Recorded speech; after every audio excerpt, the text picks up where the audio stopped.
Everyone wants to find the next set of breakout players that can help them win their league.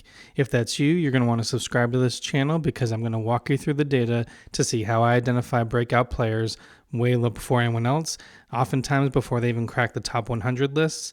And then one of the real secrets that I see in this data is there are players who are not complete yet. However, they have minor flaws, but you can see a path to them improving that. And if they do, it's going to unlock their full potential that will help you win your leagues. So first, let's go through the first player on my list. And this is someone that I've touched upon before, but I actually kind of kept a little quiet on this until I had secured them in my fantasy draft for my dynasty league. We had just gone to spring training for the first time out in Arizona with about half of my league, and we did our first year player draft while we were out there, and I secured Ryan Clifford in the second round. Ryan Clifford, to me, is someone who could definitely break out potentially this year if he's able to eventually come up and get called up to secure a spot potentially for first base. Obviously, on paper, it looks like the perfect type of profile for someone to help place Pete Alonso as he left for Baltimore, and I think his data looks fantastic for it. You can see here in his AAA stats last year on Prospect Savant, he's in like 85th to 90th percentile in his ex-WOBA, expected slugging, exit velocities, a 90th percentile exit velocity, 50th percentile exit velocity, barrel rate, hard hit rate. Everything looks pretty solid on the top half here. That shows that he has at 6'3", he's 200 pounds. He has all the power that you would want to come up and help your team. And he walks a lot, which is probably one of the biggest factors for me, tipping me over the edge on this type of profile. With a high walk rate, he can survive any kind of adjustment periods, especially for a non-base percentage league, because one of his flaws currently, and one of the reasons why he's just towards the back end of top 100 lists or not even on them, is because he does strike out a bit too much right now. And his batting average is relatively low. Expected batting average only 243 for AAA, and you'll see that through it. So if you're in a batting average league, he does carry some kind of risk. So maybe this is someone in redraft or dynasty league you just want to keep an eye on your watch list.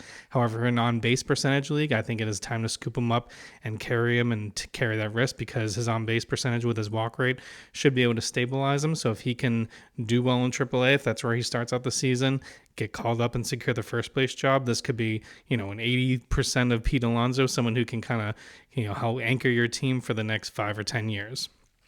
So I'll talk through some of the things that I really like here about Ryan Clifford. For background, he's with the New York Mets in the AAA system. When you look at his, scouting grades on, basically just pipeline, his hit tool is a 45, but his power is a 60. His run's a 45. Pretty decent arm, fielding. So his overall grades as an average player, which is I think why he's not popping up the list. But seeing that power, he is probably the most significant source of power in AAA or in the high minors in all of baseball. So as far as if you need prospect power potential, I think this is the most likely or the highest proximity player to come up and help your team. Now, when you go over to Fangraphs, a little bit harsher on a lot of the grades. They grade his hit tool relatively low, 30, 35. Game power only 35 on its way to 60. And then raw power certainly already is top about 60. So that's why the risk here is in that hit tool, and then I think that's where hopefully his walk rate can help stabilize it while he comes up and helps tries to learn and improve. One of the things I really like about Ryan Clifford, you can see here in his minor league stats, is he's hit quite a few home runs almost every year, or 29 last year in total across AA and AAA, 19 the year before, and 24 the year before that. But you can see where the risk in the profile comes. He has all the power that you could want and a high walk rate, which is really what I tend to look for in prospects. The batting average is a little bit low, 242 across his entire minor league career in 400 games, and it's fairly consistent. He had 262 here in 1 year in 2023, but that's relatively low. However, even on those, his on-base percentage has been very solid, so that's one of the reasons why I think he's going to be great. His slugging percentage is good, and his OPS above 800. So this is someone who I think can hopefully grow into more, and as he improves, he can really start to improve. One of the things that also convinced me to take him is when you go to Prospect Savant and you look at the total kind of prospect score of all the tools that I just showed you, and you do the leaderboard for everybody, you can see some of the top names and some of the top prospects people are talking about. Obviously, Roman Anthony with the Boston Red Sox, Sal Stewart with the Reds this year, got to see him twice, and he's looking very solid in spring training. Basayo, even Carter Jensen was a huge name, and then J.J. Weatherhold, of course, Owen Casey in the big trade to Miami, and then you see Ryan Clifford's name quietly sneaking in the middle here, kind of a little bit under the radar. That's why I think he has, breakout potential along with some of these players, while also kind of being under the radar, or a little bit of a sleeper. Probably part of that's because he doesn't play a premium position over here, at first base, but he does have outfield eligibility right now, and I hope that's something he maintains as he comes up to the majors with the Mets. But you can see across all those things, these are the same kind of percentiles I showed you previously on the top side of his batting average. He is basically above average in everything and elite at so many of the things you'd want to see, which is like walks, slugging percentage, and total power ranking, ex-WOBA and stuff like that. So this is someone I think has as good as a profile as some of those other big names. Certainly Samuel Basayo doesn't have as great plate discipline. His chase rate's a little bit higher. So Ryan Clifford is like in the conversation with some of these players. He may not reach the same ceiling as those players because of some of the risks that he has, but this is totally worth taking a lottery ticket, whether you have, a late round pick or someone you can pull off the waiver wire and just stash them for a while, or if you have to, just keep them on your watch list. And as soon as you hear that the Mets call them up and take over first base, then you just scoop them up and grab them. And I'm going to show you some comparisons, similar players in the past, why I think I like his profile, and I'm willing to bet that as he grows and as he improves, he can improve his batting average. And so here's a profile of Ryan Clifford here at the top. You can see what's really impressive, I think, is while he has all this risk in the minors, his strikeout rate actually started out quite high in the complex league. When he was 18, it was more closer to like 30% for a while in the low minors. And usually that doesn't get even as recently as 2024 in high A. So usually it doesn't get a whole lot better as you go up to the higher minors because the pitchers are obviously better and your strikeout rates tend to go up as you get closer to the majors. But he's actually been able to take it down. So he has been improving his strikeout rate, and in the last couple of years just dropping it down to about 25%. Which is manageable with his good walk rate, while still maintaining a very good walk rate in AA and AAA. And you can see his ISO has been great, almost above 200 every stop that he's been in. And so that's where his on-base percentage, and you can see his runs created plus is usually significantly above 100, 130, 140. So at every stop he's gone, he's been very, very productive.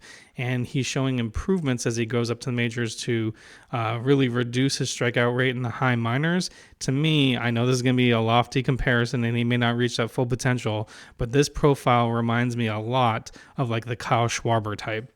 And honestly, it's one of the reasons why I'm looking at Ryan Clifford, because I have Schwarber in my dynasty league, and as he starts to get a little bit older, it is shockingly difficult to try to replace the production that Kyle Schwarber gives you. And I also have Judge. So the two combine for almost 100 home runs, 240 to 250 runs and RBIs a year. There is no two-player combination that can replace that kind of production. You can see here similarly when coming to the majors, Kyle Schwarber was dealing with close to 30% strikeout rates, but he still had a pretty decent walk rate, and that's why his batting average was so low, even down below 200 a couple years. So his career batting average is 231 in the majors, but he's been buoyed by the strong 346 on base percentage with a high slugging percentage. Now, Ryan Clifford may not reach that total ceiling that he has done now, kind of perennial 40 to 50 home run hitter every year with 100 runs and RBIs. But even if he's 80% of that, he can get you 30 plus home runs a year with 80 to 90 runs and RBIs and an on-base percentage that at least doesn't kill you, maybe 330 or so forth. To me, that is a tremendous performance and output for a player that you can get really late in drafts or potentially scoop off your waiver wire and just sit on them, especially with that kind of lineup with the Mets. That Mets with their ownership, they're going to having Juan Soto, they are going to want to win. They're going to be willing to spend around that team, and you got Lindor and you got Soto in the lineup. So I think that can be a lineup very conducive towards counting stats for a player. So that's why I really like Ryan Clifford for this. Obviously, having him be on the Mets, it would have been very lazy for me to do the Pete Alonso kind of comparison. But when you look at some of the things, this is Pete Alonso before he broke out and came up. So in 2018 in the minors, Pete Alonso was in AAA, he was striking out more than once a game, 78 strikeouts in 67 games, even though he was hitting the ball really hard, getting 21 home runs in just 67 games, which is one of the reasons why he got called up so quickly. But his batting average was relatively low, buoyed by a good on-base percentage, 940 OPS. But you're trying to see here, what are the things that could click for Ryan Clifford? He certainly has too high of a strikeout rate and a relatively low batting average. And again, that's something I hope this organization, the Mets, that is fully invested in this team winning, can kind of straighten out. I think he has all the tools and all the power metrics that you would want in a power hitter, especially with that keen eye to walk. And now it's really almost on the team and their ability to how can they develop him and prepare him for life in the major leagues. And I certainly trust the Mets a lot more than, say, Colorado or something like that as well. So that's why I think overall, in looking at this profile from AAA, it is shocking that Ryan Clifford is not getting more love broadly for all of these metrics. He certainly has some risks, and that's why he's probably not on a lot of top 100 lists or just barely cracking into them right now. But this is someone, if he gets called up quickly and starts performing really well and hitting a lot of home runs and showing that good walk rate, he's going to shoot up and everyone's going to feel like, how did I miss out on this amazing slugger just because he wasn't on the top 50 or talked about as much as other players? And that's the perfect type of profile: high power potential, high on base potential. And then all you're really just missing is kind of the plate discipline and the experience to bring him up. And that's why he's almost a hidden gem that I am all in on for this year. We'll have to see, where the opportunities are and when the Mets might be able to call him up. But so far, this is someone I'm willing to invest in. With these kind of prospects, whether you have a bench spot, it's almost free to your back end of your bench because you're not competing for as many people for these types of players because there are some flaws. But when they hit, they can return tremendous value because these are the ones that can take your really good team and make an amazing team if he can fill in and fix some things for you either in the outfield or in first base, which he has eligibility right now in both of those going forward. Next guy we're going to talk about, so Ryan Clifford is almost perfect for like redraft, kind of keep your eye on, and dynasty to keep your eye on as he's coming up. However, this one is going to be really mostly for dynasty at the moment because he's relatively far away, and this is Ethan Fry. So Ethan Fry was just drafted into the Houston Astros, and so here's some things to look at for Ethan Fry. He is 6'6". If you watch my video on the impact of height towards bat speed and the ability to produce exit velocity, go check that out. The fact that he is 6'6", obviously that puts him in, Giancarlo Stanton, Aaron Judge, Jack Caglione type of space for his just total height. His hit tool is about, on the pipeline, 50 powers, only 55. And that's kind of what we're going to get into is for someone who's so big, his current profile does not project as a power hitter. It's more contact over power right now. Looking over at Fangraphs, his hit tool is only a 30. Maybe he'll only get to a 45. His game power is currently only 35. Maybe he'll get to 60, and his raw power is already at 60. Could reach 65. So to me, this is someone who came in super late. If you're in dynasty leagues, he just got drafted and played A-ball last year. I think, but Houston is a perfect place for him to be, and I'll kind of take you through some of the things I like about him. If you look at in the first year player draft rankings with Aram Latham at Just Baseball and that whole group, he had a very great year in low A, 900 OPS with some ridiculous underlying data for high exit velocities, 54% hard hit rate, max exit velocity of 114. Those things are great to build on. He certainly cheats for fastballs, which is some risk to kind of keep an eye on as you move forward. And then what's interesting about the profile and why I think he is a sleeper, think of this kind of like looks like Spencer Jones, although he hasn't really gotten into his power much right now. And he got so much prospect hype, probably because it was in the Yankees system, partly because he was just a huge guy with amazing exit velocities. But it's shocking that Ethan Fry is almost flying under the radar a little bit. Not completely. There's another guy in my league who scooped him up just ahead of me, so I do not have Ethan Fry. I was hoping to get him kind of on the waivers post our first year player draft. But when he was with LSU, in the SEC, you can see his first couple years, he had a really low ISO, so he wasn't really a power hitter at all, and his WRC plus was actually not great. But he really broke out in 2025, hitting 13 home runs in just 62 games. His ISO was actually pretty decent, 300 ISO and a 128 WRC plus, and that kind of put him on the radar. And so I think this is a project type of player, so someone maybe more for Dynasty now because only an A-ball that you're going to have to wait around for, but I think the returns could be monstrous. And the fact that he came in, I know it's only low A instead of high A ball, but he had a 900 OPS combined. I think that boasts well. He had a 140 ISO, which is something to build on, and then a WRC plus of 166. So I feel like you can try to envision someone who has the potential body to grow into if they can fix his swing plane, all this stuff, really tap into those exit velocities, get the lift that he needs to kind of go from a contact, high walk rate player first into someone who can develop power.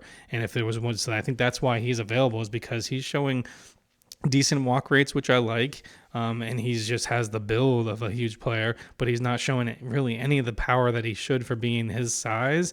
And I'm hoping that Houston can develop that for him, because if you get that, then he could easily jump into a very productive player for your team. It's actually almost the opposite of profile of Ryan Clifford. Ryan Clifford, all the power is there. You're just hoping the batting average and the walk rate kind of come through, improves, and the walk rate comes through to kind of buoy it. And this is almost the exact opposite profile. So if you get both of them, you kind of, reduce your risk across the way. The probably the downside risk for Ethan Fry is he is a very solid hitter, but he just doesn't hit like someone who's 6'6". He never really reaches to that true power. And so I think he would still be a fairly productive player in that scenario. However, there's so much to dream on of him growing into this power and learning to lift the ball and carry it. And so I think the combination here, why I think he's someone that I would invest in, is because you have that 6'6" body potential, the high exit velocities. If he can work on lifting the ball, and hopefully the Astros can, combine with that ballpark, it's almost perfect. So the home park of the Astros even made Isaac Paredes a home run hitter because it's got that short left field porch. Perfect for right field hitters. So it's kind of half betting on him growing into his body and hopefully getting developed, and half on the field that he could be playing in.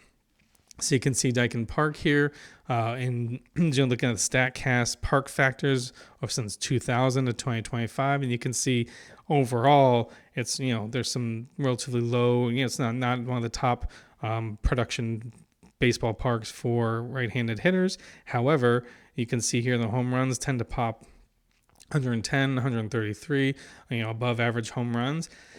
And that's because it has a short left field porch. So if you can find a player like him that has good contact, good size, good exit velocities, and you can envision him learning to pull the ball and getting any lift on it like Isaac Paredes could, this guy could be to the moon pretty quickly. He could turn to a 30 to 40 home run hitter pretty easily with how short that left field porch is and how big he is and the kind of exit velocities he can generate. So that's really the vision that you're kind of buying into, to say, can I take this profile of someone who's decent contact, decent walk, but really no ability to get into the power that he has and develop that power? And that's what you're betting on. And for dynasty leagues where lots of the top 100 prospects are going to be rostered, I think this is the perfect type of profile you bet on. Now, not to jump to really small sample size from spring training, but just since I was there, in case you're interested in knowing, on Prospect Savant, at the top right where it says leaderboard, right next to it also says spring training. It has spring training StatCast data, which is awesome since Ethan Fry did not have any StatCast data in the minors last year. When you go and look from there, he does have some for spring training this year. Of course, it is way too small a sample size to get excited about, but I just want to at least point out a few things in there. His current ISO is 300. His xwOBA is good. So this is almost like he's got so many things to work on. He only played in single A, so of course he's going to get chewed up in his strikeout rates. I'm not too worried about that, but he's showing again a good walk rate. Super small sample size, but he is showing that his walk rate is showing up even against better competition, and he's not chasing the ball. So here's a guy with he can barrel the ball, good exit velocity. He's walking all right and not chasing the ball. And that is a profile that you can take and build off of, because obviously he is still a couple years away. I'd seen MLB Pipeline said maybe 2029 before he comes up. I'm hoping a little bit sooner than that, maybe 2028, if he can really break out in the minors this year and really kind of jump a couple levels. But that's really what I'm seeing here. It's super exciting for him. And I think this is someone with that, relatively low chase, high walk, high exit velocity. If they just teach him to learn how to lift and pull the ball a little bit, he could be a monster very quickly. And I was looking for some videos on YouTube for him. There aren't that many talking about him. But the one comment that I saw from one guy said he's going to be a Hall of Famer. Now, I don't know if I'm going to go that far on that, but certainly I think other people are seeing that he has the type of profile that could certainly take a huge step forward, a leap, and be the perfect example of a beyond top 100 prospect who breaks out and has amazing season, if not amazing career. Now, the third one we're going to talk about is a little bit different profile. So this is Jakob Marsee, and this is again for your certainly for your redraft players since he's already well known. He had 200 plate appearances in the majors towards the end of last year. I think he went a little bit under the radar for the Marlins, and I'm going to show you the data to say I think he's still going a little too under the radar. It's almost the opposite profile here, right? So this is someone with a relatively low exit velocity, so maybe not a whole lot of raw power.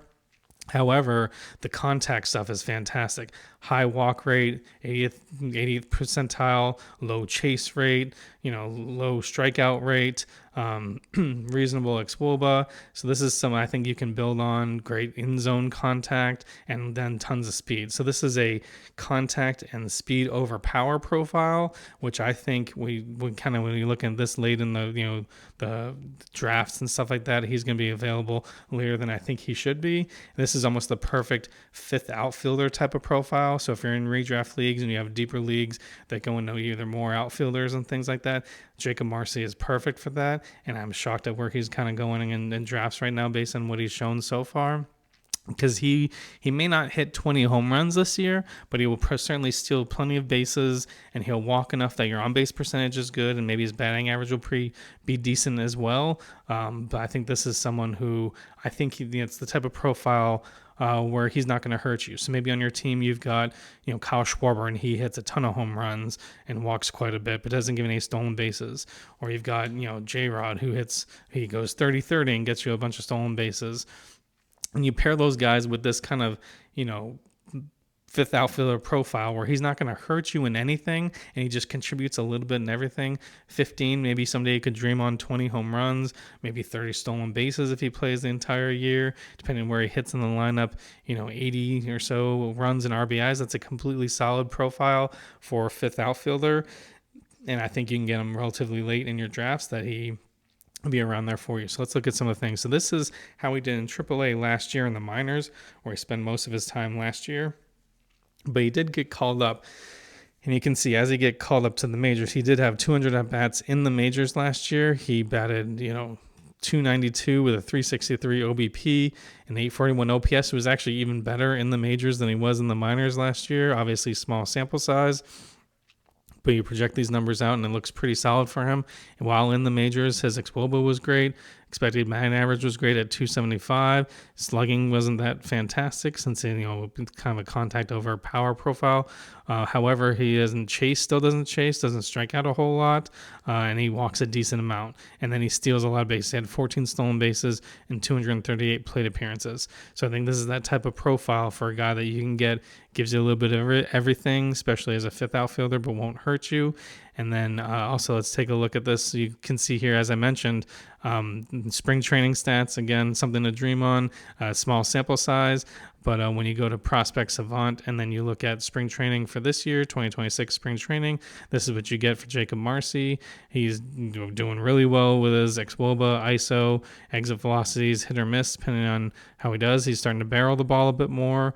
He's not striking out. He's walking a ton, and he's not chasing a whole lot. So that profile is holding true even in this spring training.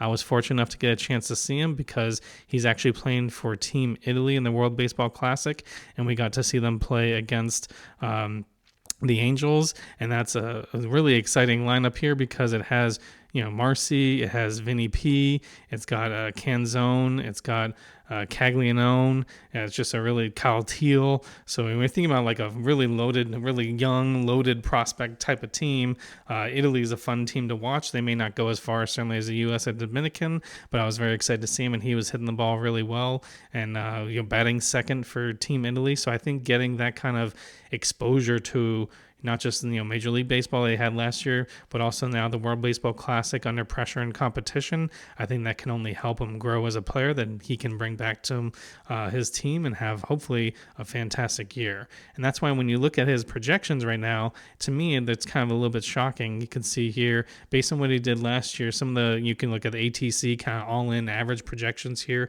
have him at 12 home runs. I could see 15, maybe 20, but he only has at 71 runs, 56 RBIs, but 34 stolen bases. So almost all the projections are saying he should have over 30 stolen bases. So this could be a late round source of stolen bases that actually really won't hurt you, because a lot of places are predicting a 330 on base percentage for on base percentage leagues. And I think almost a too low batting average. I would bet on the higher side of that, because his expecting batting average in the majors was 275. So we'll have to see if that holds up. But these are projections I think are on the low end, so people may not be thinking about him. But this is the type of person you can get 30 stolen bases from late in the draft as a fifth outfielder, and he really won't hurt you in anything else. He may not be a plus in home runs, but he probably will be pretty average, if not a plus in runs and RBIs, depending on where he bats in that lineup. And then I think this is the perfect type of fifth outfield profile where he doesn't drag you down in anything, but can produce significantly, at least in stolen bases. And that's the perfect type of fifth outfield profile that can help you win. So these are three guys that I think are under the radar sleepers that can break out.